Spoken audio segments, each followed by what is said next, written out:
Assalamualaikum warahmatullahi wabarakatuh. Nama saya Zikri Al-Arik, Prodi PMK.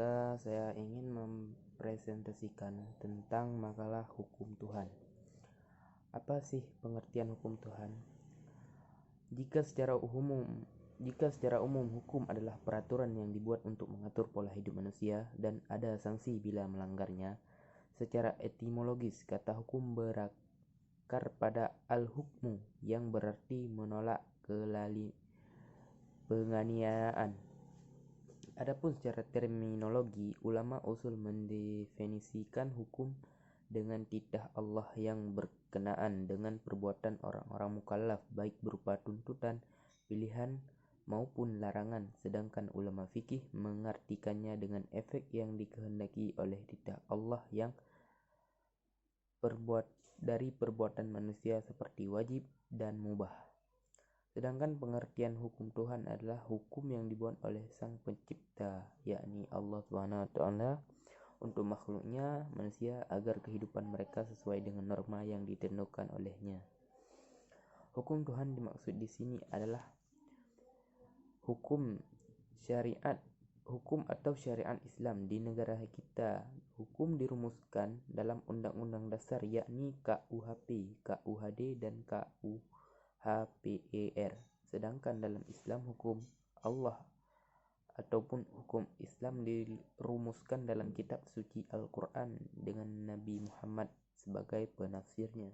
Prinsip hukum Tuhan. Adapun prinsip-prinsip hukum Tuhan syariat Islam adalah sebagai berikut. Menegakkan maslahat. Maslahat berasal dari kata al-usul atau al-islah yang berarti damai dan tentram. Sedang secara terminologi berarti perolehan manfaat dan penolakan terhadap kesulitan. Secara umum, maslahat dibagi menjadi 3. Yang pertama, maslahat mu'tabarah yang diklasifikasikan menjadi 3 tingkatan: daruriyah, primer, hajiyah, sekunder, dan tasiniyah, tertier. Yang kedua, maslahat mulhah adalah suatu perbuatan yang di dalamnya terkandung manfaat tetapi dalam syarak tidak ditetapkan secara pasti. Yang ketiga, maslahat mursalah adalah sesuatu yang bermanfaat tetapi tidak diperintahkan oleh Allah dalam Al-Quran dan Rasulnya dalam Sunnah. Menegakkan keadilan. Tahqiq adalah secara bahasa adil adalah meletakkan sesuatu pada tempatnya. Wad'ul syai fil mahalil, tidak menyulitkan masyarakat periode kontemporer. Sebelumnya telah dijelaskan bahwa yang dimaksud dengan pemikiran hukum Islam adalah koleksi daya upaya para ahli hukum untuk menerapkan syariat atas kebutuhan masyarakat. Tentunya ini bersumber dari pemahaman atas titah Allah yang mungkin mengalami pengembangan dan perubahan. Dalam hubungannya dengan dinamika masyarakat, dikatakan bahwa dalam hukum Islam terdapat wilayah yang tertutup yang tidak menerima perubahan dan dinamika, yakni hukum-hukum yang telah pasti. Inilah yang menyebabkan terpeliharanya kesatuan pemikiran dan perilaku umat. Sedangkan wilayah yang terbuka meliputi hukum-hukum yang tidak pasti, baik dari segi sumbernya maupun penunjukannya, yang merupakan bagian terbesar dari hukum-hukum fikih. Wilayah inilah yang menjadi tempat ijtihad yang antara lain mengarahkan fikih atau pemikiran hukum Islam ke dalam dinamika perkembangan dan pembaruan.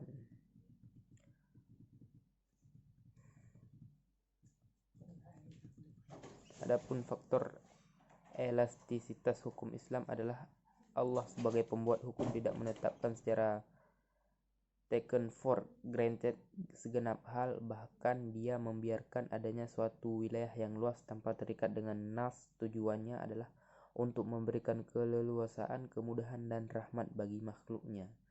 Sebagian besar nas datang dengan prinsip-prinsip umum dan hukum-hukum yang universal yang tidak mengemukakan berbagai rincian dan bagian-bagiannya, kecuali dalam perkara yang tidak berubah karena perubahan tempat dan waktu, seperti di dalam perkara-perkara ibadah.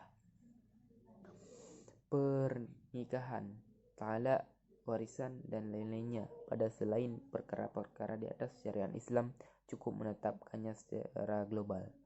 Nas-nas yang berkaitan dengan hukum-hukum yang parsial menghadirkan suatu bentuk mukjizat yang mampu memperluas berbagai pemahaman dan penafsiran, baik secara ketat maupun secara longgar, baik dengan menggunakan harfiah teks maupun memanfaatkan substansi dan maknanya. Jarang sekali ditemukan teks-teks yang tidak menyebabkan variasi pemahaman di kalangan para ulama di dalam penentuan makna-maknanya dan menggalangi hukum-hukum dari teks-teks tersebut. Semua ini berpulang dari watak bahasa dan berbagai fungsinya. Di dalam pemanfaatan wilayah-wilayah terbuka dalam penetapan atau penghapusan hukum Islam, terdapat kemungkinan untuk memanfaatkan berbagai sarana yang beraneka ragam, yang penggunaannya disinilah kemudian muncul perapan, kias, istihsan, uruf, istihab, dan lain-lain sebagai dalil bagi sesuatu yang tidak ditemukan nasnya. Dari berbagai faktor yang telah dijelaskan dapat dipahami dengan mudah mengapa hukum Islam dapat mengakomodir segala bentuk dinamika masyarakat. Selain faktor di atas, dalam hukum Islam ulama mengenal adanya kaidah mulazamah. Kaidah ini mengatakan, menurut para ulama, bahwa setiap hukum Islam, entah wajib, mustahab, haram, dan makruh, pastilah disebabkan pertimbangan atas suatu maslahat untuk menolak suatu bahaya tertentu. Karena itu hukum-hukum Islam punya karakteristik sangat bijaksana.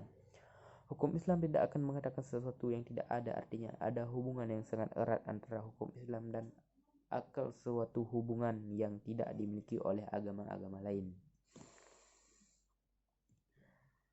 Demikianlah hukum Islam menyesuaikan dirinya dengan berbagai macam keadaan.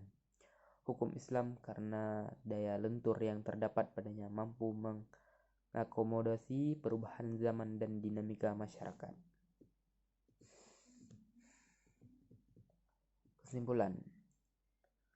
Kesimpulannya adalah hukum Tuhan adalah hukum yang dibuat oleh Sang Pencipta, yaitu Allah Subhanahu wa taala, untuk makhluknya manusia, agar kehidupan mereka sesuai dengan norma yang ditentukan olehnya. Sedangkan prinsip hukum Tuhan, yaitu syariat Islam, adalah menegakkan maslahat, menegakkan keadilan, tidak menyulitkan, menyedikitkan beban, berangsur-angsur. Hukum Islam menyesuaikan dirinya dengan berbagai macam keadaan. Hukum Islam karena daya lentur yang terdapat padanya mampu mengakomodasi perubahan zaman dan dinamika masyarakat. Saran dari saya dengan adanya hukum yang Allah ciptakan, hendaknya kita bisa lebih takwa dan beriman kepada Allah, yaitu dengan menegakkan amar ma'ruf nahi mungkar. Semoga dengan terciptanya makalah ini, saya harap kita mengetahui tentang pengertian hukum Tuhan. Demikian penjelasan saya seputar hukum Tuhan. Mohon maaf atas segala kekurangan. Wassalamualaikum warahmatullahi wabarakatuh.